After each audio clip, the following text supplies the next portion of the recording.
जय माता दी दोस्तों। माता रानी हमेशा आपके बच्चे और आपके परिवार को खुशी रखे।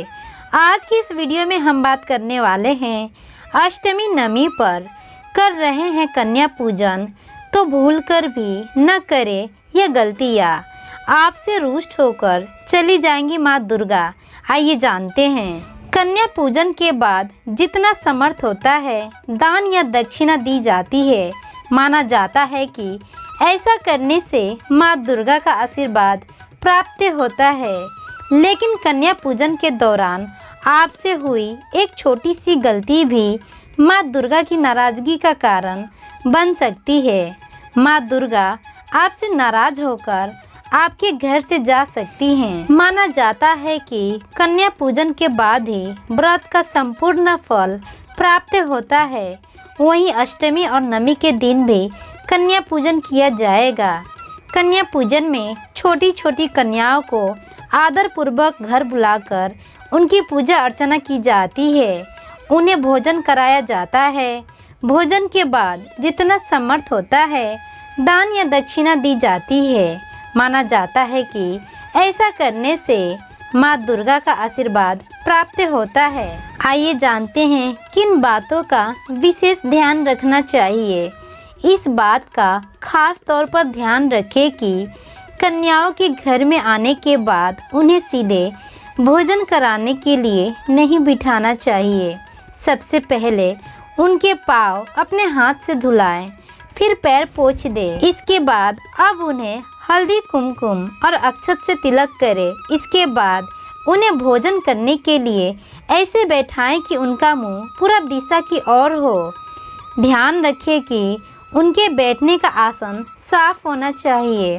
फिर कन्याओं को खीर, पूरी, सब्जी और हलवा चना आदि पकवान परोसें। इस बात का भी खास ख्याल रखें कि कन्याओं को खाने के लिए ज़बरदस्ती नहीं करनी चाहिए। वो जितना भी खाए उन्हें उतना ही आदर पूर्वक खिलाना चाहिए। भोजन करवाने के बाद कन्याओं के पैर धोकर उन्हें उपहार स्वरूप कोई भी वस्तु दे। उपहार में फल, सिक्के, लाल चुनरी, मिठाई, कोई भी एक बर्तन आप दे सकती हैं। यदि आप इतना सब नहीं कर सकते हैं तो कोई भी एक चीज़ अपने सामर्थ्य के अनुसार देना चाहिए। उपहार देने के बाद उनके पैर छुएं और उनसे आशीर्वाद लेकर उन्हें सम्मानपूर्वक विदा करें। इन बातों का विशेष ध्यान रखें। कन्या पूजन करते समय कुछ सावधानियां जरूर बरतने चाहिए। कन्याओं को जरा सा भी डांटना नहीं है और पूरी श्रद्धा के साथ उनकी पूजा करें।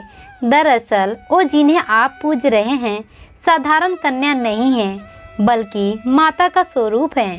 कन्याओं को इस दिन भूलकर भी बासी भोजन नहीं करवानी चाहिए। कन्याओं के लिए जो भोजन बनाएं उसमें भूलकर भी लहसुन प्याज का प्रयोग न करें। कन्याओं को भोजन कराने से पहले भोजन को जूठा न करें। कन्या पूजन में कन्याओं के साथ गलती से भी भेदभाव नहीं करनी चाहिए। 9 कन्याओं के साथ कम से कम एक बालक जरूर होना चाहिए जिसे कन्या पूजन में बैठाना चाहिए। दरअसल हमारे शास्त्रों में बालक को भैरव का रूप माना जाता है। कन्याओं के विदा होने के बाद तुरंत साफ सफाई नहीं करनी चाहिए। यदि आपके पास कन्या पूजन करने का वक्त नहीं है या फिर किसी और कारण से आप ऐसा नहीं कर पा रहे हैं तो मंदिर में जाकर भोजन दान करें। कन्या पूजन में 2 से 10 साल तक की कन्या को बुलाना चाहिए।